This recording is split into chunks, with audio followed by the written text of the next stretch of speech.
Bonjour à toutes, bonjour à tous. Bienvenue ce matin pour notre deuxième Delville Academy de l'année. Alors, quelques mots sur Delville Management, quelques actualités.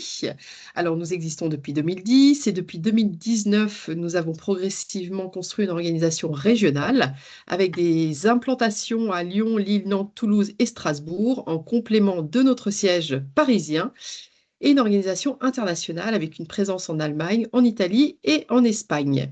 Et nous venons de renforcer notre présence en Allemagne avec l'arrivée de 5 senior partners, donc en complément de Düsseldorf, où Delville Management était déjà implanté. Nous serons donc désormais présents à Berlin, Hambourg, Mannheim et Saarbrück. Pour rappel, la Delville Academy, ce sont des spécialistes qui viennent partager leurs expertises auprès de vous. Nous avons donc le plaisir de recevoir ce matin Gaëtan de Lavilléon, docteur en neurosciences. Il a également fondé CogsX, une agence de conseil en sciences cognitives qu'il dirige depuis 8 ans. Il accompagne les entreprises pour créer des conditions de travail favorables au bien-être des salariés et à la performance collective. Maintenir l'engagement au gré des transformations avec les neurosciences. C'est ce dont Gaëtan va nous parler ce matin. Gaëtan, je te laisse donc la parole. Merci beaucoup Delphine pour ce mot et puis pour l'invitation ce matin. Bonjour à toutes et à tous. Donc effectivement, je m'appelle Gaëtan, je suis docteur en neurosciences. J'ai fait à peu près 5 ans de recherche fondamentale sur le fonctionnement du cerveau. Plus précisément, je travaillais à l'étude des mécanismes de consolidation de la mémoire pendant le sommeil. Et après ces quelques années de recherche que j'ai trouvé passionnantes, j'ai eu envie de plus d'applications dans la société civile et avec un collectif de jeunes chercheurs, on a commencé à s'intéresser au monde du travail. Et là, on a observé le gap assez important qu'il existait entre finalement ce que nous, on savait du fonctionnement du cerveau, ce que les recherches en neurosciences et en sciences cognitives nous indiquaient sur nos besoins fondamentaux et ce qu'on voyait dans les organisations en termes de mode de travail, de pratiques individuelles, de pratiques collectives, de process, d'environnement de travail. Et donc, ça a été le point de départ de Cogix, qui est une agence de conseil, d'études et de formation qu'on a fondée il y a à peu près 8 ans. Et depuis, on accompagne les organisations de toute taille, privées comme publiques, à une meilleure prise en compte du fonctionnement du cerveau pour créer des environnements de travail qui soient plus durables et au service du bien-être et de la performance collective, comme l'a indiqué Delphine. Alors, ce matin, on va parler d'un thème qui nous semblait d'actualité, à la fois dans la société et dans les sociétés, dans les organisations, qui est celui du changement et de l'incertitude que tout type de changement, qu'il soit subi ou souhaité, peut venir nous imposer d'une certaine manière ou nous apporter. Je vais tâcher de vous présenter un certain regard. Sur la façon dont cette incertitude va venir nous impacter, les conséquences qu'elle peut avoir et comment collectivement notamment, et je mettrai l'emphase sur ce sujet, il est possible de maintenir son engagement au gré des transformations et des changements. Alors, je vais vous partager mon écran. Est-ce que Delphine, Oui, c'est c'est bon, parfait. il apparaît? Oui, Ok, oui. très bien. Alors, en préambule, un élément important lorsqu'on s'intéresse au fonctionnement du cerveau, à la façon dont on pense, dont on décide, dont on interagit, il faut bien se dire que notre cerveau, comme tous nos organes, est issu d'une histoire assez longue. Je reviens aux basiques théories de l'évolution. Notre cerveau a évolué de sorte à nous permettre de survivre dans les environnements dans lesquels nous nous trouvions. Ce que ça signifie très concrètement, c'est que pendant la majeure partie de cette histoire de l'évolution humaine, notre cerveau, il a été forgé, optimisé pour nous permettre de survivre dans des environnements dangereux, dans des environnements avec assez peu d'informations à traiter, dans des environnements avec des tâches peu variées, me nourrir, me reproduire, dormir en sécurité, dans des environnements où notre survie dépendait des autres êtres humains, et on y reviendra tout à l'heure, et dans des environnements avec une incertitude, je dirais, assez locale. Qu'est-ce qui va se passer pour moi dans les prochaines minutes, à cet instant, à cet endroit précis? Toutes ces caractéristiques qui ont donc forgé structurellement, biologiquement notre cerveau et nos organes, je vais rien vous apprendre, mais elles ont à peu près toutes volé en éclats dans les 10, 20, 30 dernières années. La tendance n'est pas à la préservation de ces besoins-là, puisqu'on doit maintenant vivre et travailler dans des environnements où on est bombardé d'informations Vous le vivez peut-être en ce moment même, vous avez peut-être reçu quelques mails depuis le début de ce webinaire, dans des environnements avec une complexité de plus en plus forte et dans des environnements avec une incertitude qui s'est globalisée dans le temps et dans l'espace. Il suffit de regarder les infos pour s'en rendre compte. Et donc, même si je suis optimiste, là, on a un problème d'une certaine manière, puisque notre cerveau, il n'a pas eu le temps de s'adapter à ces nouveaux environnements. Il n'aura pas le temps de le faire. L'évolution est par définition relativement lente. Et donc pour nous, il est fondamental de commencer par prendre conscience de ses limites et se poser la question de finalement comment est-ce que je peux adapter mes modes de travail à des ressources cognitives, à des capacités de prise de décision qui sont limitées. Je dirais un peu à l'image des limites de la planète, elles sont là, elles sont parties pour rester. Comment on fait? Maintenant, fort de ce constat-là. Et pour nous, il faut poser ce constat dans les organisations professionnelles que nos capacités cognitives, que nos capacités de prise de décision sont limitées, notamment dans des environnements qui sont, je le disais, de plus en plus complexes, dans lesquels on a de plus en plus d'informations et desquels émane une incertitude de plus en plus importante. Je le précise parce qu'on peut avoir tendance à se dire que historiquement, l'incertitude venait surtout d'un manque d'informations. Aujourd'hui, pas uniquement. Elle peut venir aussi d'environnements dans lesquels finalement j'ai trop d'informations et donc je ne sais plus sur lesquels me reposer pour prendre la bonne décision. Et donc, on va voir ensemble comment justement nos mécanismes de perception, de prise de décision peuvent être biaisés par ces environnements de plus en plus complexes et de plus en plus incertains. Et pour le comprendre, un élément fondamental qu'il est important de prendre en considération est le fait que notre cerveau en permanence nous raconte des histoires. En permanence va nous créer une réalité qui nous est propre pour vous permettre de le toucher du doigt d'une certaine manière. Je vais vous présenter ici une rapide vidéo, scène. A priori, tout le monde ici doit voir une danseuse en train de tourner à l'écran. Euh, qui parmi vous, alors je ne sais pas si j'aurai accès aux réponses dans le fil de conversation, mais qui parmi vous voit Si, cette danseuse tourner dans le sens des aiguilles d'une montre? Vous pouvez répondre oui, si c'est le cas. OK. Et d'autres la voient tourner dans le sens inverse des aiguilles d'une montre, a priori. Alors, je vais essayer. Donc là, on a un problème, je- puisque vous n'êtes pas d'accord entre vous. Ah, vous êtes 200 présents et certains voient une réalité différente. Et il est possible que certains d'entre vous l'aient vu changer de sens. Ce qui signifie que finalement, vous n'êtes même pas d'accord avec vous-même puisque vous changez de décision, vous changez de perception sur un objet qui, lui, n'a pas bougé, je vous le garantis. Je vais tâcher maintenant de vous mettre toutes et tous d'accord et que vous ayez une perception constante. Ici, si vous regardez à droite de l'image, puis au centre, vous devez la voir tourner dans le sens inverse des aiguilles d'une montre.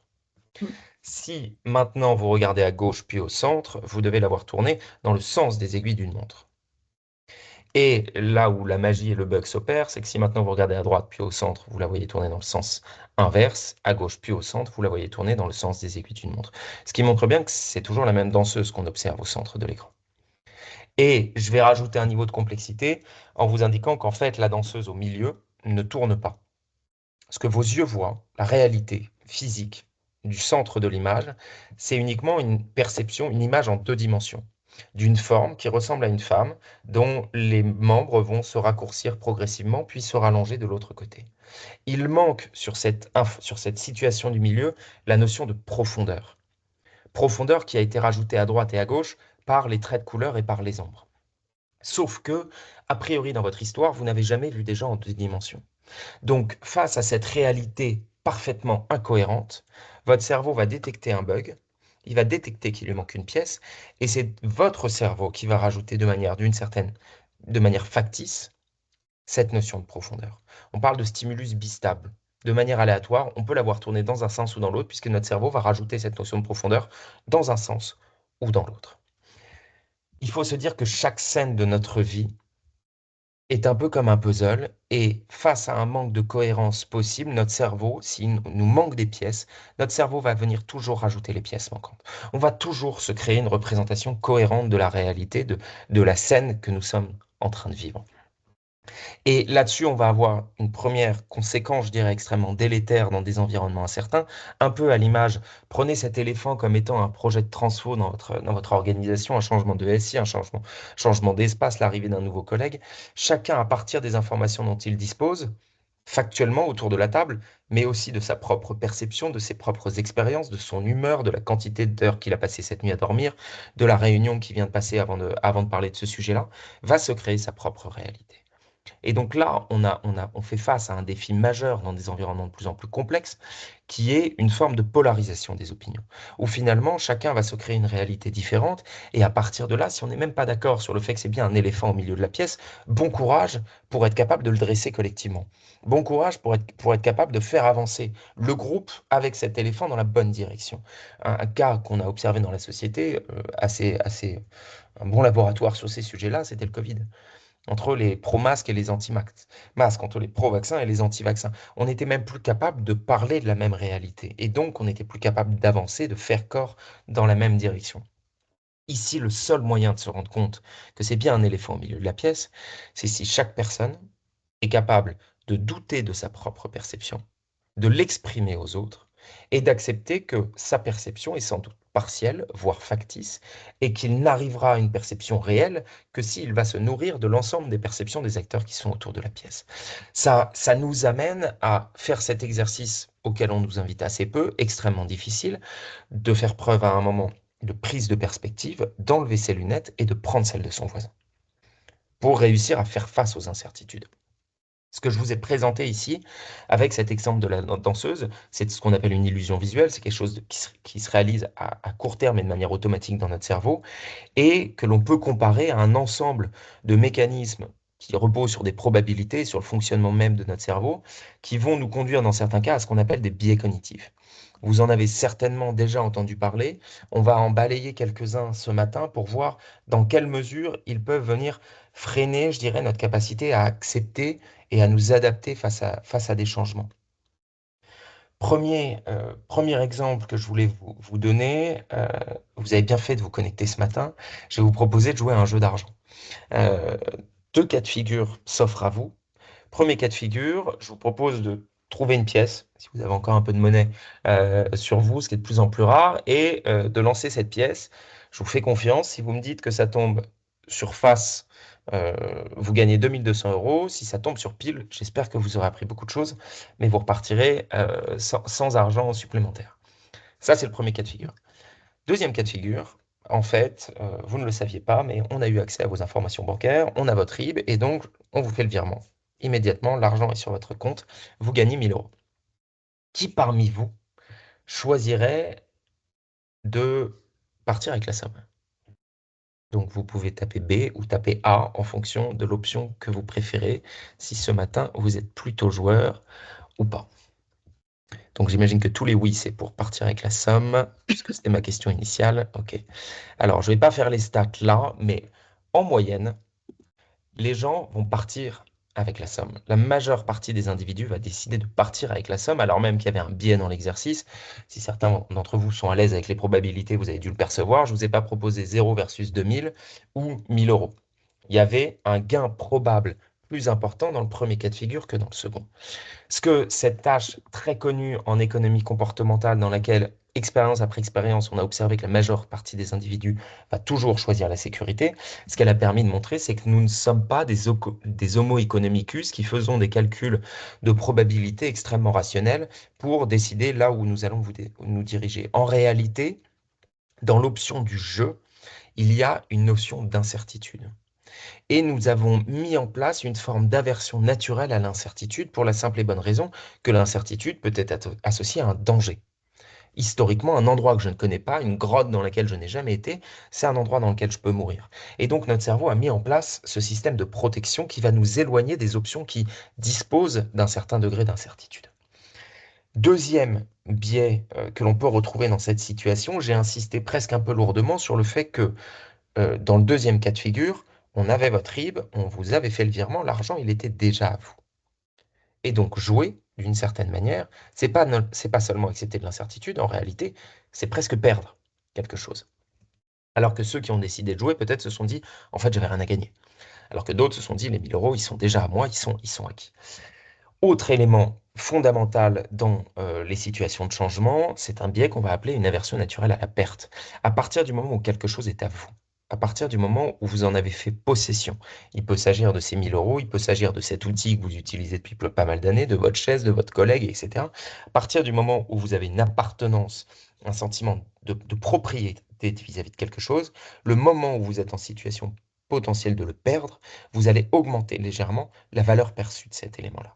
Les 1000 euros, ils valent plus 1000 euros au moment où vous devez les perdre. En réalité, pour vous, ils en valent 1002, 1003, 1004, 1005. Ce qui va nous amener à être extrêmement peu enclin, d'une certaine manière, à juger la valeur d'une habitude, d'un process, d'un objet, lorsqu'on est en situation de le perdre. Et quand on doit changer, on doit toujours perdre quelque chose. Déménagement, je vais perdre mes habitudes, je vais perdre mon bureau. Arrivée d'un nouveau collègue, bah, je vais perdre les relations que j'avais avec le précédent. Changement d'outil, je vais perdre des habitudes, etc., etc. C'est quelque chose que vous pouvez ressentir dans toutes les situations du quotidien où vous êtes de très très bons conseils pour vos amis ou vos collègues. Quand il s'agit de leur dire, mais abandonne cette façon de faire, moi je l'ai fait pendant des années, à partir du moment où j'ai changé, j'ai réalisé que j'étais beaucoup plus efficace. Sauf que vous, pendant des années, vous avez reçu le même collègue et vous étiez incapable de changer. Tout simplement parce que c'était votre habitude. Ça, c'est un second biais qui va jouer un rôle fondamental. Je ne vous ai pas expliqué ce qu'on voit sur l'image, pardon. C'est une évaluation de l'impact psychologique de gagner, admettons, 1000 euros à droite, le plaisir que vous allez ressentir, et si on vient vous prendre 1000 euros sur la gauche du graphe. Là, c'est le coût psychologique. On estime en général qu'il est 2 fois supérieur au plaisir ressenti à valeur équivalente, ce qui permet de quantifier d'une certaine manière cette aversion à la perte. Donc, d'un côté, on va avoir peur de l'incertitude, peur de perdre, et ça va plutôt nous éloigner du changement. Mais il est quand même fondamental de dire que de l'autre côté, on a un besoin biologique d'aller explorer des nouvelles alternatives. En réalité, on est dans un dilemme permanent entre deux stratégies comportementales et décisionnelles. Le fait d'exploiter ce que je connais, ça va me permettre d'être en sécurité, de minimiser les risques, mais il y a deux conséquences négatives, c'est que je vais subir de l'ennui au bout d'un moment et je vais potentiellement manquer de ressources. Et de l'autre côté, notre cerveau a mis en place, pour aller chercher des nouvelles ressources, une forme d'appétence pour la nouveauté. Notre circuit de la récompense va nous pousser à aller chercher de la nouveauté, même si elle peut être associée à du danger, à de l'incertitude. Donc on a ce dilemme permanent et certains biais, certaines situations vont nous pousser à plutôt être averse à l'incertitude ou au contraire aller chercher cette nouveauté-là pour minimiser l'ennui. Et pour parler de récompense, justement, il est important de se dire que à chaque fois qu'on va rentrer dans une tâche, qu'on va démarrer une nouvelle activité, un nouveau projet, notre cerveau, d'une certaine manière, va essayer de prédire la façon dont ce projet-là va nous amener de la récompense. Ce que vous voyez ici, c'est l'activation de neurones au sein du circuit de la récompense. Donc, on place des électrodes dans cette zone du cerveau chez un animal ici. Et chaque point rouge correspond à une activation des neurones autour de l'électrode. Chaque ligne correspond à un essai au cours du temps. Ce que vous voyez sur la partie gauche de l'image, c'est que à gauche de l'image de gauche, les neurones s'activent de manière relativement chaotique. À l'instant T, on va transmettre une récompense à l'animal, classiquement de la drogue ou de la nourriture. Et là, on voit que les neurones s'activent systématiquement, d'où le nom du circuit de la récompense. Ce qui se passe à droite de l'image, c'est là que ça devient intéressant, du moins pour moi, c'est que dans cette situation-là, on a systématiquement une seconde avant de transmettre la récompense à l'animal, on allume un petit flash lumineux dans la cage. Flash, récompense, flash, récompense. Au bout d'un moment, l'animal apprend que le flash est annonciateur de la récompense. Les neurones du circuit de la récompense ne s'activent plus au moment où l'animal reçoit sa récompense. Ils s'activent lorsqu'il a dans son environnement un élément qui lui indique qu'une récompense va arriver. Je ne l'ai pas précisé ici, il y a une troisième image. Si jamais la récompense n'arrive pas, là, il y a un autre signal qui apparaît dans le cerveau, qui est un signal d'erreur de prédiction, qui, lui, va être un signal relativement désagréable. Si je vous présente ça, c'est pour deux raisons. La première raison, c'est que bien prendre en considération que on va s'engager et la motivation va être drivée par le fait que j'anticipe une récompense probable. La deuxième chose, c'est que pour être motivé, il faut que j'ai une certaine stabilité et que je puisse apprendre que finalement, un comportement A va toujours être associé à une récompense.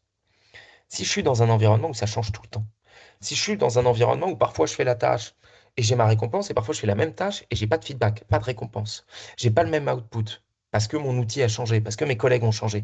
Je vais avoir du mal finalement à associer le fait que mon engagement me permet toujours d'obtenir cette récompense.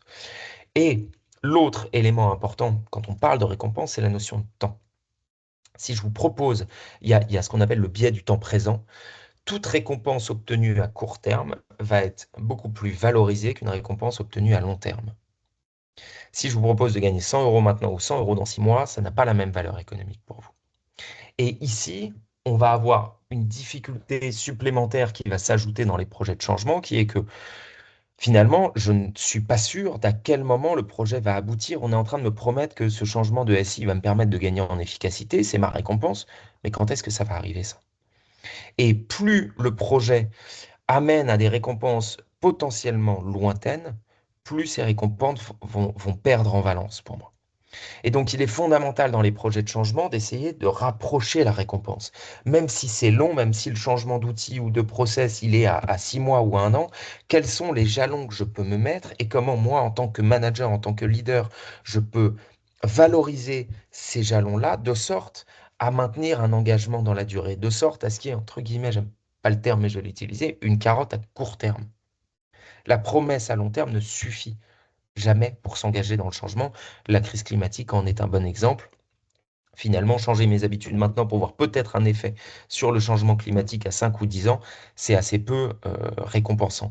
Par contre, me dire je mets tout de suite en place des nouveaux comportements parce qu'ils vont être valorisés dans mon collectif, parce que ça va me permettre d'avoir un sentiment de reconnaissance, alors ça, oui, ça peut m'engager dans le changement. Notamment, il y a un élément un petit peu plus complexe, mais qui vient une théorie selon laquelle, en réalité, je vais accepter une certaine dose d'incertitude et de coûts associés à partir du moment où je sais qu'ensuite, je vais pouvoir exploiter ces récompenses-là. Je reprends l'exemple du changement de SI. Je suis capable de me mettre en- de mettre beaucoup d'énergie dans l'apprentissage de ce nouvel outil, si et seulement si je suis certain qu'ensuite, je vais pouvoir profiter de cet effort-là. Ce qui implique qu'on ne va pas rechanger de SI 6 mois plus tard. Dans des environnements dans lesquels les changements se succèdent et je n'ai même plus le temps de profiter d'une certaine manière de l'effort que j'ai mis dans ces changements-là, alors progressivement, je vais perdre cette motivation et je vais être résigné vis-à-vis des changements, vis-à-vis des changements futurs. Dernier biais cognitif que je voulais mentionner, qui va jouer aussi un rôle fondamental dans les projets de changement et qui va être associé à l'incertitude, c'est notre capacité à être juge de manière la plus tangible possible de notre niveau d'expertise et de compétence dans un monde qui change et donc où le niveau de compétence évolue par définition. Euh, Ici, petite question sans regarder vos téléphones portables, euh, pas besoin de répondre, mais j'imagine que tout le monde parmi vous connaît le logo de la marque Apple, a priori. Delphine, tu es le seul visage que j'observe, tu connais le logo de la marque Apple? Ok, très bien. Alors maintenant, je vais vous demander d'essayer de le dessiner, ce logo de la marque Apple. Donc prenez un papier, un crayon ou essayez de vous le représenter avec votre doigt. Quelle forme a-t-il si vous deviez le dessiner de la manière la plus précise possible? Je vous laisse quelques secondes pour ça.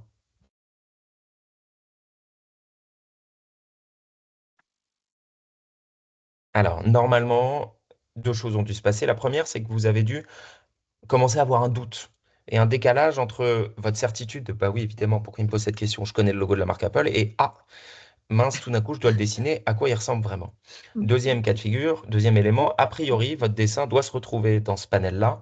Et donc, vous devez faire partie des 80% de la population qui ne savent pas dessiner le logo de la marque Apple, alors même qu'ils déclarent le connaître. C'est ce qu'on observe ici sur un panel de 150 personnes qui ont dit oui, je connais le logo de la marque Apple. En réalité, seulement 20% sont capables de le dessiner de manière correcte. Alors même qu'on est en train de parler d'un objet très simple, une pomme, ok, avec une feuille du même côté que là où la pomme a été croquée. Donc trois informations à connaître. Et c'est un objet qu'on a vu partout depuis 20 ans et qu'on rencontre quotidiennement. Cette expérience-là, elle permet de toucher du doigt un élément fondamental qu'on appelle l'illusion de maîtrise. En réalité, nous avons une relativement mauvaise capacité naturelle à évaluer nos compétences sur un sujet. Partez du principe, ce qui est représenté par cette phrase que vous voyez mal ici, qui est que le pire ennemi de la connaissance n'est pas l'ignorance, mais l'illusion de connaissance. Si vous ne savez pas, c'est pas grave. Ce qui est dangereux, c'est de penser que vous savez alors que vous ne savez pas. Ici, imaginez que c'est l'étendue des connaissances possibles sur un sujet, sur la crise climatique, sur les modifications provoquées par l'IA dans la supply chain. Ça, c'est ce que vous pensez savoir du sujet parce que vous êtes connecté et vous avez bien fait un webinaire proposé par la Delville Academy sur ce sujet-là. En sortant de ce webinaire, voilà ce que vous pensez savoir.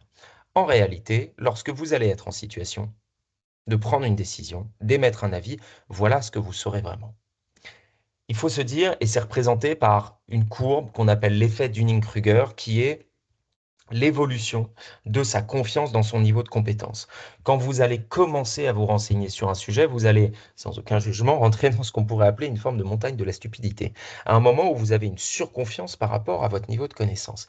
Ici, il y a un risque majeur, puisque en réalité, vous êtes en situation d'incertitude, mais vous ne pensez pas l'être. Donc, vous allez émettre des opinions, donc vous allez prendre des décisions, donc vous allez adopter certains comportements qui peuvent vous mettre et mettre l'organisation en risque. Parce que puisque vous ne savez pas que vous ne savez pas, bah, vous n'allez pas aller chercher l'avis d'un expert. À force d'expérimenter, de tester et d'obtenir, point important, des feedbacks sur votre niveau réel de connaissance, vous allez aligner les deux cercles. L'objectif, finalement, c'est pas seulement de monter en compétence, je dirais que ça, c'est presque accessoire.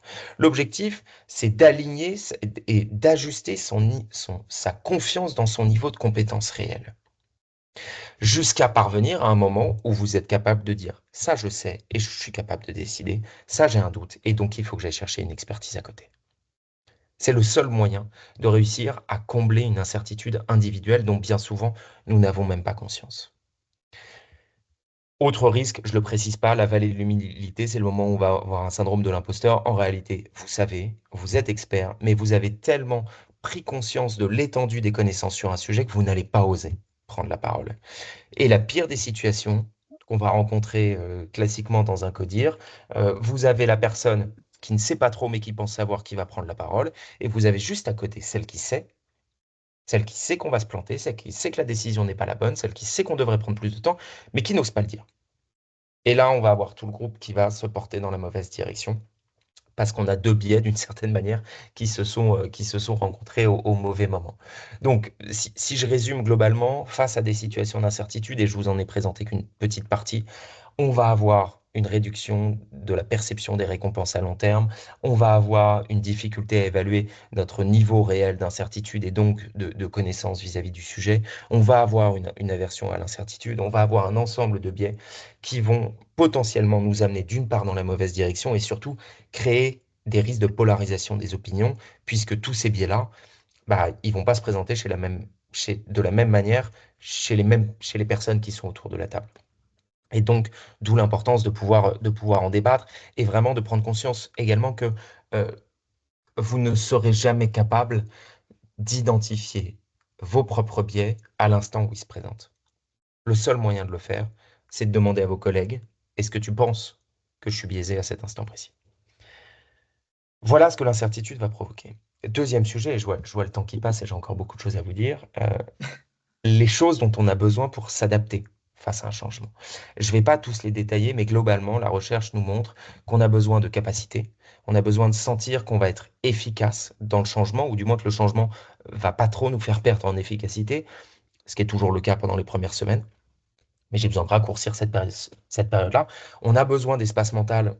Et aujourd'hui, on en a de moins en moins pour des raisons de surcharge causées par les environnements de travail. On a besoin de contrôle. Je vais m'arrêter sur celui-ci. On a besoin de cohérence et d'appartenance. Besoin de contrôle.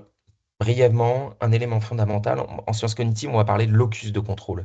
C'est-à-dire que dans chaque situation de votre vie, dans chaque tâche dans laquelle vous vous engagez, il peut y avoir deux niveaux de contrôle. Soit vous considérez que vous êtes en contrôle de la situation. Je considère que le succès de ce webinaire n'est dû qu'à moi, locus de contrôle interne. Soit je considère qu'il est dû aux autres. il est dû au brief et aux échanges que j'ai eus avec Delphine et son équipe, il est dû à votre niveau de concentration pendant ce webinaire. Et ça, j'y peux rien. Est-ce que vous êtes en train de faire autre chose ou de m'écouter? Finalement, la réussite de cette intervention n'est pas tellement due à moi. Les recherches nous montrent que plus j'ai un locus de contrôle qui est externe, dans mon quotidien professionnel et personnel, plus je vais avoir une baisse de l'estime de moi, une baisse de la motivation, une augmentation des niveaux de stress et ça peut aller jusqu'à des symptômes dépressifs. Donc, c'est pas anecdotique que d'avoir du contrôle. Euh, Par définition, au travail, j'en ai moins que dans ma vie. Je définis pas mes objectifs, je choisis pas mes objectifs, je choisis pas mes collègues, je choisis pas mes outils. Donc, il est fondamental de se poser la question de comment je peux redonner un maximum de contrôle aux équipes, tout particulièrement dans les projets de changement. Et là-dessus, je voulais vous présenter un effet, un biais supplémentaire qu'on appelle l'effet IKEA, en référence notamment à cette table. Je prends l'exemple de cette table basse, probablement la moins chère du marché, probablement j'espère qu'il n'y a personne de chez IKEA, en tout cas, qui est clairement pas, de mon point de vue, de très bonne qualité. Pour autant, cette table, quand je l'installe chez moi, je ne vais pas juste l'acheter et la poser, et donc elle m'appartient, j'ai un premier biais, c'est moi qui vais fixer les pieds. Je vais la construire.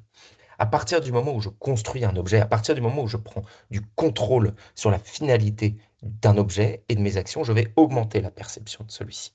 Et c'est la seule exception que je fais pour utiliser les sciences cognitives, je dirais, à des fins de manipulation.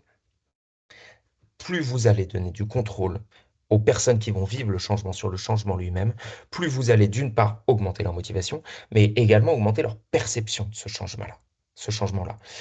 Par contre, si vous le faites, et je vous invite vraiment à le faire, faites-le de façon sincère et faites-le au bon endroit. Je reprends l'exemple du déménagement sur lesquels on travaille régulièrement. S'il s'agit juste de choisir le nom des salles et la couleur des murs, euh, ça n'aura pas beaucoup d'impact. Si vous le faites et que vous demandez l'avis, par contre vous ne le respectez pas, là l'impact sera encore plus délétère parce que ça va venir fragiliser la croissance, la confiance.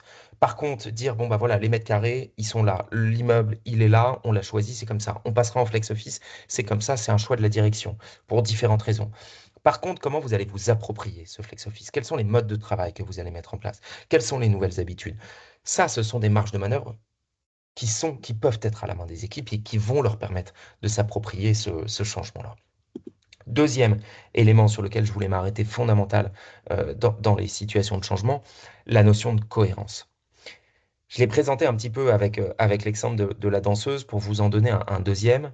Euh, qui a été pas mal étudié, qui commence à être pas mal étudié dans le champ politique, dans lesquels les chercheurs se sont posé la question de savoir pourquoi il était si difficile de faire preuve de flexibilité mentale, de changement d'opinion face à des sujets. Je suis contre, qu'est-ce qui fait que je pourrais à un moment devenir pour?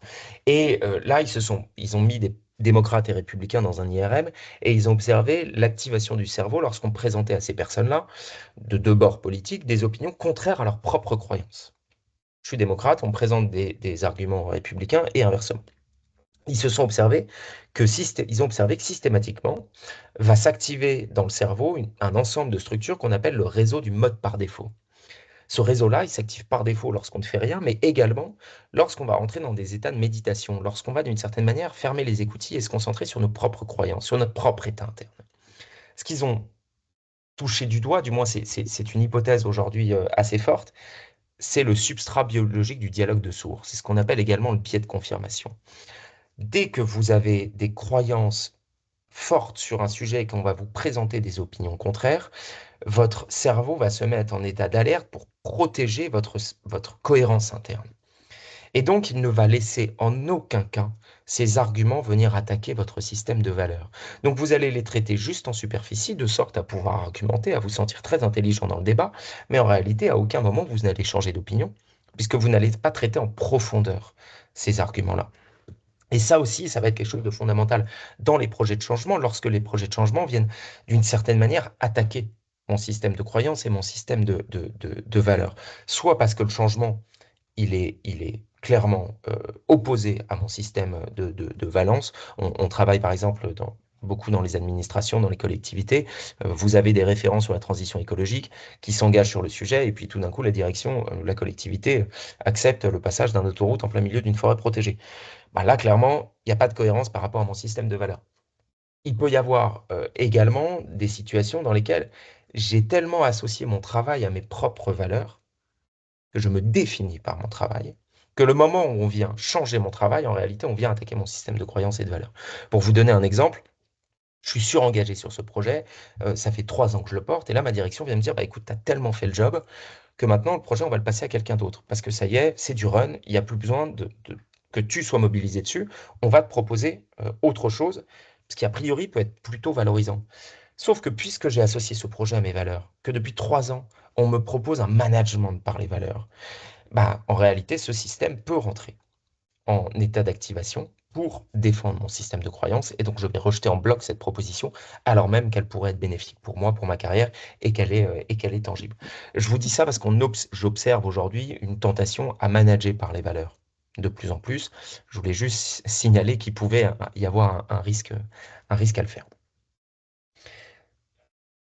Dernier élément dont je voulais vous parler, revenir un petit peu sur cette notion de collectif, qui va être fondamentale pas uniquement pour accepter les changements, pas uniquement pour résoudre l'incertitude, mais également pour aider l'organisation en tant que telle à s'adapter à des changements. Et là-dessus, deux éléments clés qui sont finalement la manière dont le collectif peut faire preuve d'innovation et d'intelligence collective pour répondre à des crises, à des changements qui vont se présenter à nous demain. Deux études que je voulais vous présenter. La première, le graphe est un peu chaotique, mais pour vous le définir brièvement, c'est des chercheurs qui se sont intéressés à la recherche, qui ont pris ça comme objet de recherche, et donc ils ont analysé les liens entre des publications. Quand une équipe de recherche publie, elle va d'une part faire référence à des publications passées, et elle va publier un article qui ensuite va être utilisé par d'autres équipes. C'est comme ça que va circuler la connaissance. Ces chercheurs ont mappé des milliers de publications en fonction de leur champ disciplinaire. Et donc chaque couleur ici correspond à une discipline, comme vous le voyez à droite de l'image. Et ils ont ensuite identifié les liens de paternité entre des publications. Ce que vous voyez par exemple au milieu, en blanc, c'est une étude scientifique. Tout ce qui est en dessous, ce sont toutes les études sur lesquelles elle s'est basée. Donc les connaissances passées, et au-dessus, les connaissances futures. Donc en l'occurrence, on peut se dire que celle-ci a fait un peu un flop, elle s'est basée sur beaucoup de choses, dans beaucoup de disciplines, mais elle n'en a pas forcément beaucoup d'autres qui ont été citées suite à celle-ci, à l'inverse de celle de droite, par exemple. Et ensuite, ils ont analysé toute cette matière pour en sortir plusieurs enseignements. Le premier, c'est que les publications les plus impactantes, celles qui vont être le plus citées par les chercheurs futurs, sont des études dans lesquelles les chercheurs se sont basés sur plusieurs champs disciplinaires. Pour le dire autrement, une étude en neurosciences qui n'utilise que des résultats issus des neurosciences aura beaucoup moins de chances d'être impactante et innovante qu'une étude en neurosciences qui se repose sur des mathématiques, sur de la chimie, sur de la physique. Autre élément, ils ont également identifié que les découvertes les plus disruptives étaient les travaux de petites équipes, capables d'échanger rapidement des informations et en sécurité psychologique, j'y reviendrai. Si je vous précise ça, c'est pour vous dire que toutes les organisations dans lesquelles on va avoir des silos, dans lesquelles on n'arrivera pas à créer de la diversité d'opinions, sont des organisations qui vont venir freiner leur capacité à innover et à s'adapter aux crises futures. Si je veux innover, si je veux être créatif, il faut que je sois solide dans mon domaine, mais surtout, il faut que j'aille chercher des expertises extrêmement variées. Il faut que moi, auditeur, j'aille à un moment discuter avec des personnes du marketing. Il faut que moi, comptable, j'aille discuter avec des juristes. Il faut croiser les expertises. Premier élément, il faut créer les conditions d'une coopération entre des secteurs, entre des expertises, des équipes qui sont différentes. Et deuxième élément, il faut donner à des cellules d'innovation les moyens d'agir. Et ça passe souvent par le fait d'avoir des petites cellules qui vont être capables d'échanger rapidement et de tester rapidement des choses. Maintenant, ces éléments ne suffisent pas, d'une certaine manière, pour provoquer ce qu'on va appeler de l'intelligence collective. Je vais vous présenter ici une étude, on ne va pas la faire ensemble, ça fonctionne mieux lorsqu'on est dans une vraie salle, dans lesquelles des chercheurs ont demandé à des groupes, très grands, vous le verrez, de répondre à une question sur laquelle il n'y a qu'une réponse réelle, mais qui peut être complexe, à savoir combien d'ascenseurs il y a dans l'Empire State Building. Et il y a 3 étapes dans l'expérience. Première étape, on vous demande seul de répondre à cette question. Vous pouvez faire l'exercice là. Selon vous, combien d'ascenseurs il y a dans l'Empire State Building? On laisse 20 secondes pour cela. Deuxième étape, on va mettre les participants par groupe de 3, 4, 5 personnes. Et là, on va leur laisser 2 minutes pour avoir une réponse consensuelle, pour se mettre d'accord sur le nombre d'ascenseurs qu'il y a dans l'Empire State Building. Troisième étape, on va les extraire du groupe et ils vont avoir la possibilité de modifier leur réponse initiale. Donc, je réfléchis seul, je réfléchis en groupe et ensuite je m'extrais du groupe. Et on a évalué le taux de réponse, de bonne réponse, dans ces trois situations. Je vous le précise, la bonne réponse est de 73. En moyenne, on a une réponse de 18,5. Mais ce qui nous importe, c'est l'évolution du taux de réponse et surtout du taux d'erreur entre les différentes situations. Première situation, à partir de 20 individus, globalement, on a un effet seuil. Vous pouvez rassembler 40, 50, 100 personnes, leur demander individuellement, vous faites la moyenne des bonnes réponses, vous n'aurez pas un groupe plus intelligent. Deuxième situation, on les met en groupe de 5, et là, on voit que 3 groupes de 5 personnes vont être plus précis, vont faire moins d'erreurs que 1400 individus, à qui on demande seul de réfléchir au sujet. L'intelligence collective n'est pas la somme des intelligences, c'est une intelligence nouvelle qui émerge. Et troisième cas de figure, on observe là aussi une amélioration lorsqu'on on propose aux personnes de sortir du groupe et, fort de tous les échanges qu'ils ont eus, de pouvoir modifier leur réponse. Et ça permet de toucher un dernier élément que je voulais vous partager, qui est la notion de sécurité psychologique associée aux échanges en groupe et à la façon dont des collectifs vont pouvoir trouver des solutions nouvelles. Je vais vous présenter ici une vidéo dans laquelle c'est une expérience en psychologie sociale qui date un peu, vous verrez, au style vestimentaire et au grain de l'image, dans laquelle on a demandé aux participants, 5 ou 6 personnes dans la salle, de répondre à une question très simple. Pour vous, laquelle des barres 1, 2 ou 3 fait la même taille que la barre 1, que la barre contrôle qui est située à gauche? Il n'y a pas d'ambiguïté, c'est pas comme la danseuse, il n'y a pas de piège, on voit bien que c'est la barre 2. La particularité, c'est qu'ici, on a un seul participant, tous les autres sont des acteurs qui vont avoir pour rôle de mentir. On va voir la vidéo et on va la commenter ensuite. Vous entendez le son, Chine? Oui, oui, c'est bon. Merci. One.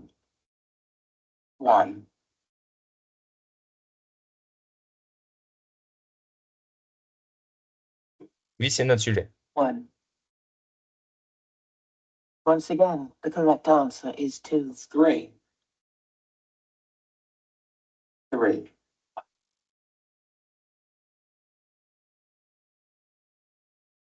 Three. Three.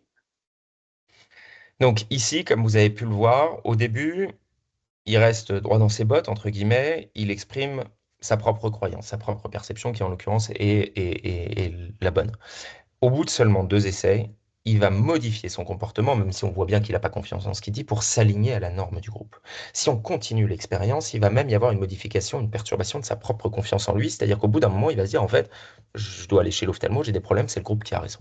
Et donc, il va avoir de plus en plus confiance dans la réponse fausse qu'il va donner. Ça permet de toucher du doigt un élément fondamental dans les processus collectifs, qu'est-ce qu'on appelle le concept de sécurité psychologique. Ici, cet individu ne connaît pas le groupe, il n'est pas en sécurité psychologique, et donc il va s'associer à la norme. Il va accoler son comportement et ses croyances à celui de la norme. Si je vous précise cela, c'est parce que c'est un peu ce qu'on voit dans l'exemple précédent, c'est-à-dire que je suis dans un groupe dans lequel on a amélioré un petit peu notre réponse parce qu'on a échangé, débattu, sauf que moi, je n'étais pas en sécurité dans ce groupe-là. Le moment où je vais en sortir, je vais pouvoir me nourrir des éléments transmis par les autres, mais venir potentiellement modifier ma propre réponse. Et donc, il est fondamental à la fois de croiser les opinions, à la fois d'aller chercher des expertises variées, mais tout autant, voire encore plus, dans ces situations dans lesquelles on doit s'adapter ensemble, dans lesquelles on doit innover ensemble, de garantir une sécurité psychologique, pour que chacun, y compris si c'est le stagiaire, y compris si c'est le plus junior, se sente en capacité de dire au CEO, bah, en fait, moi, la semaine dernière, j'ai observé ça sur le terrain et du coup, je pense que le projet, il peut être risqué. Il y a peut-être un angle mort, il y a peut-être quelque chose qu'on n'a pas vu. Preuve assez simple, si vous voulez savoir s'il y a de la sécurité psychologique dans vos équipes, le moment où vous entendez des éléments, des arguments réfractaires, des oppositions qui arrivent 3 semaines plus tard par des bruits de couloir. À l'inverse, si tous les jours vous avez des gens qui viennent vous dire qu'ils ne sont pas contents, c'est pénible à entendre, mais au moins dites-vous qu'ils sont en sécurité psychologique et que ça, c'est un vrai levier d'innovation et de résilience, d'adaptation des collectifs. Dernier élément, tout ce que je vous ai indiqué là, le fait d'accepter qu'il y ait du doute, le fait de débattre des incertitudes, le fait à un moment de se dire, en fait, moi, je suis peut-être biaisé, donc je vais aller chercher un regard, et chercher un regard très éloigné de ma situation pour avoir une autre expertise, le fait de promouvoir l'intelligence collective, de promouvoir la sécurité psychologique, tout ça, la bonne nouvelle, c'est que ça coûte rien, la mauvaise, c'est que ça prend du temps. Et du temps, aujourd'hui, on en manque. Puisque on a une course au traitement d'informations, combien de mails vous avez reçus dans les 45 dernières minutes, combien de réunions vous allez avoir aujourd'hui, et finalement ce temps, ce lien social, cette capacité à débattre, cette capacité à se dire qu'on n'est pas d'accord, à se dire qu'on a peur d'un projet de changement, et donc à ajuster celui-ci, elle implique du temps et que ce temps social est devenu une variable d'ajustement. Il faut le prioriser, il faut le garantir si vous souhaitez que les collectifs puissent s'engager dans les changements. Et donc, pour finir avec 3 messages simples, je dirais, premier élément, il faut accepter l'incertitude pour être capable de la réduire. Le fait de communiquer ces incertitudes, tout particulièrement lorsqu'on est en direction, ça permet de bousculer la norme, de dire en fait c'est OK de dire que vous ne savez pas. C'est OK de dire ça, je le sais, et voilà, on va. Par contre, combien de temps on va prendre? Est-ce qu'il y aura de la casse? J'en sais rien. Maintenant, construisons ensemble le moyen d'éviter ces effets-là et donnez-moi vos avis. Le fait d'intégrer le doute dans le processus décisionnel, d'aller chercher des expertises différentes, de chercher des récompenses intermédiaires si les projets de transformation sont longs et incertains, et de prendre et de donner un maximum de contrôle dans le quotidien professionnel. Deuxième élément, renforcer le lien. Emparez-vous, créez des espaces de dialogue et emparez-vous de ces espaces de dialogue autour du travail. Demandez des feedbacks. Consacrez du temps à l'informel, puisque je ne l'ai pas précisé, mais la sécurité psychologique, elle émergera beaucoup plus facilement si je connais mon collègue. Et je le connaîtrai d'autant mieux qu'on passe du temps, pas qu'en visio, qu'on passe du temps à boire un café ou un thé ensemble, à échanger au boulot, mais de sujets qui ne sont pas que des sujets de boulot. Et enfin, pour réussir à tenir le point 1 et le point 2, libérer du temps. On est en train de travailler sur ce sujet-là. L'IA est un moyen de gagner du temps, c'est pas le seul. Réfléchissez à comment vous pouvez déléguer des tâches, comment vous pouvez réduire la quantité d'informations à traiter chaque jour. Il y a beaucoup de marge de manœuvre aujourd'hui pour faire la chasse au gaspillage cognitif et temporel qu'on observe dans les organisations, pour baisser ce bruit organisationnel et aller trouver les 30, 40, 50 minutes par jour qui nous manquent pour traiter les sujets de fond, réduire l'incertitude et faire preuve d'intelligence et d'innovation collective. J'en ai fini sur tout ce que je voulais vous présenter et on a un peu de temps pour les questions. Bravo pour le timing, Gaëtan, et merci beaucoup. Alors, évidemment, beaucoup de questions nous parviennent. Je laisse donc la parole à Maëlle qui va te les poser. Merci beaucoup Gaëtan pour la super présentation. Alors, la première question qu'on a, donc c'était au moment où tu parlais du rapport à la récompense, et n'est-ce pas renforcé par le conditionnement des sociétés modernes qui ont misé sur ces biais pour vendre et faire de l'argent? Nous serions encore plus soumis à ces biais qui deviennent compulsives. Est-ce la même chose dans des sociétés jugées ou dites primitives, par exemple? Alors ça, pour la dernière partie de la question, il faudrait demander à un anthropologue. Je vais accepter de dire que je ne sais pas. Par contre, oui, il y a une hypothèse assez forte aujourd'hui qui est que finalement notre cerveau s'habitue à avoir des récompenses immédiates de plus en plus aujourd'hui, notamment grâce aux réseaux sociaux, mais pas que. Finalement, je fais une demande. Hier, on avait besoin de se voir avec Delphine, il fallait qu'on prenne rendez-vous, qu'on se retrouve dans Paris ou ailleurs. Aujourd'hui, j'ai juste à lui envoyer un message et j'aurai la récompense. Et donc on s'est habitué finalement à une réactivité, une disponibilité immédiate qui fait qu'on observe aujourd'hui une diminution de ce qu'on appelle la constante attentionnelle, cette capacité à rester concentré sur une même tâche, qui peut être un bon témoin, malheureux, mais un témoin de cette incapacité, je dirais, à attendre. Et qui, du coup, là où il y a un cercle vicieux qui s'installe, c'est que euh, j'arrive en réunion, je marche d'une salle de réunion à une autre, pour peu que ça m'arrive. Avant, je marchais juste. Maintenant, j'ai 1 minute, je vais sortir mon téléphone portable et je vais regarder si j'ai des récompenses, si j'ai des personnes qui m'ont contacté. C'est le premier geste. Deuxième geste, ça va être d'y répondre. Et donc, en fait, tous les petits interstices de nos vies ont été comblés par de la réception et émission d'informations, ce qui augmente de manière exponentielle le bruit organisationnel et accélère le processus. Merci beaucoup. Alors, on a une autre question. Quel biais humain fait que ceux qui se croient experts et parlent plus fort que les autres et prennent le pouvoir sont suivis par les autres qui savent que c'est pas OK?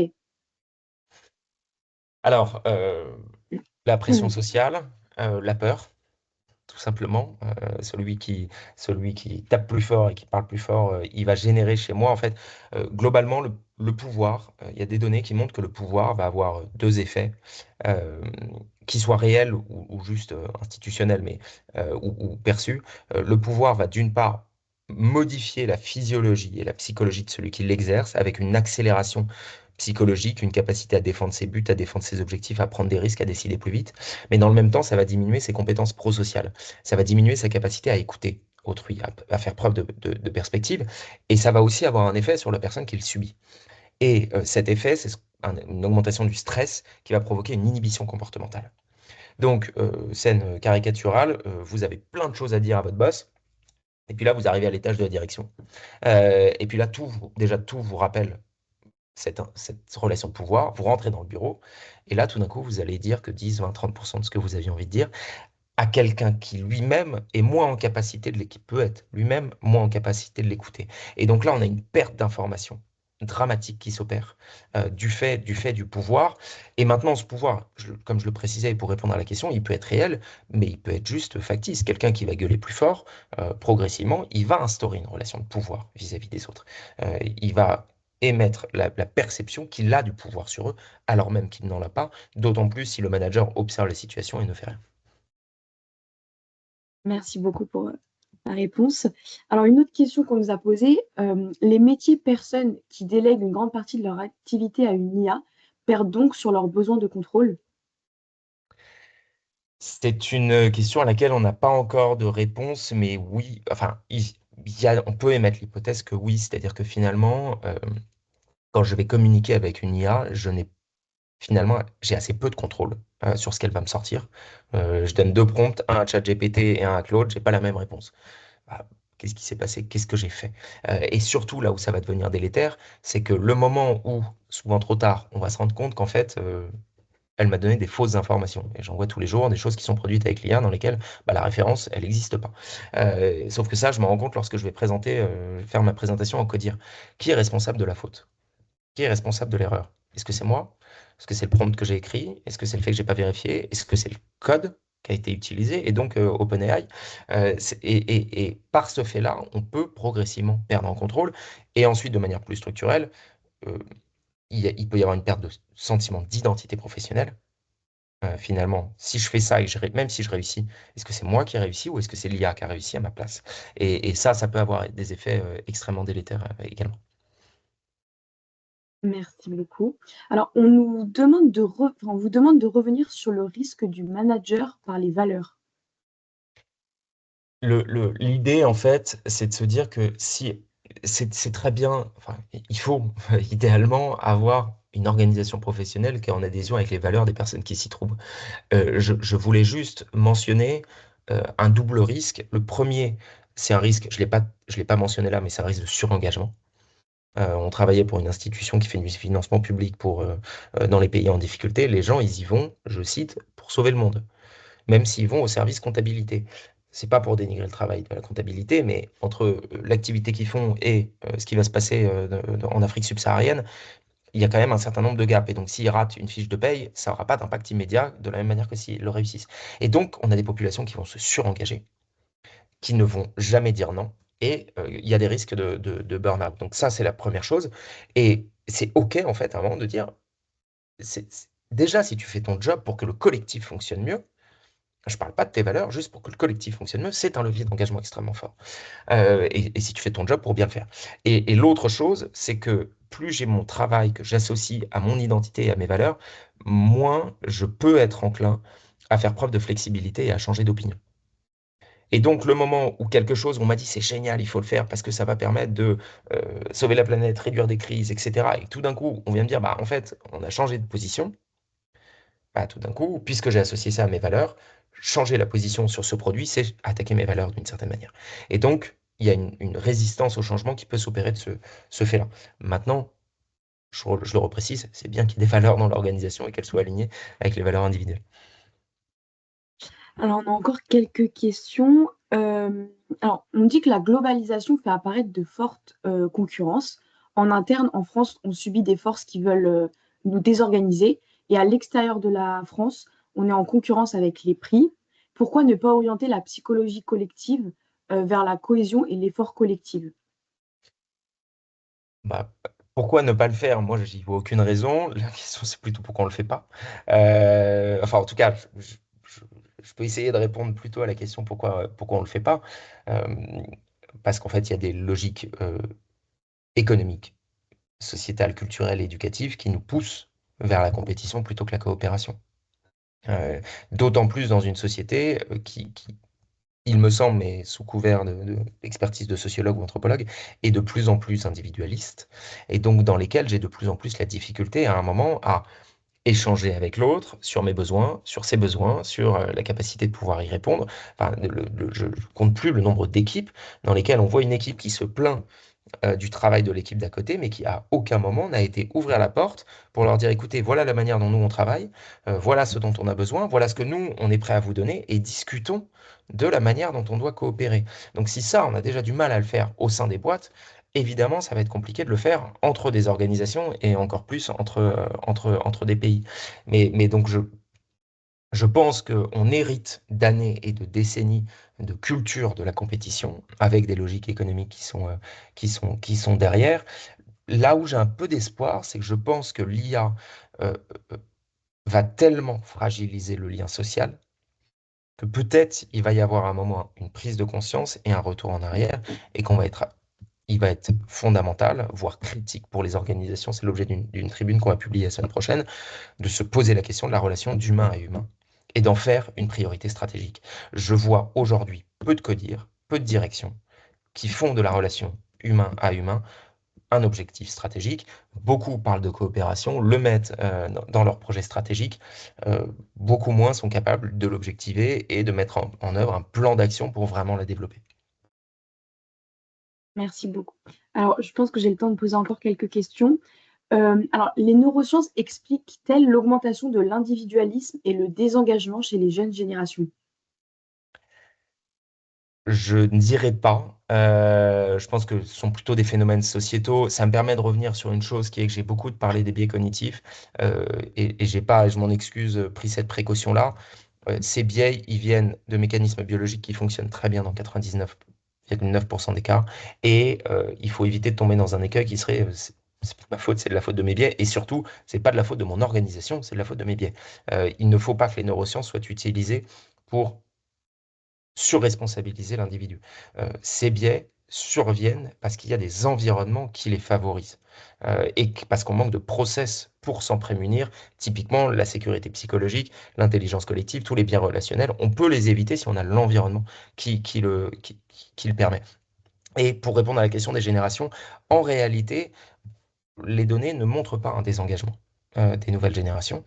Les données, notamment, il y en a une qui a fait beaucoup de bruit post-Covid, qui montrait une baisse de la motivation chez les jeunes, montrait également, mais pas de bol, c'était en page 3 du rapport, et les journalistes ont peut-être pas été jusque-là, pardon pour ce stéréotype, en réalité, cette même étude montrait une diminution de l'engagement chez les cadres. Ça, personne n'en a parlé. Quand on observe les principales attentes des jeunes générations, le salaire reste en haut de la liste.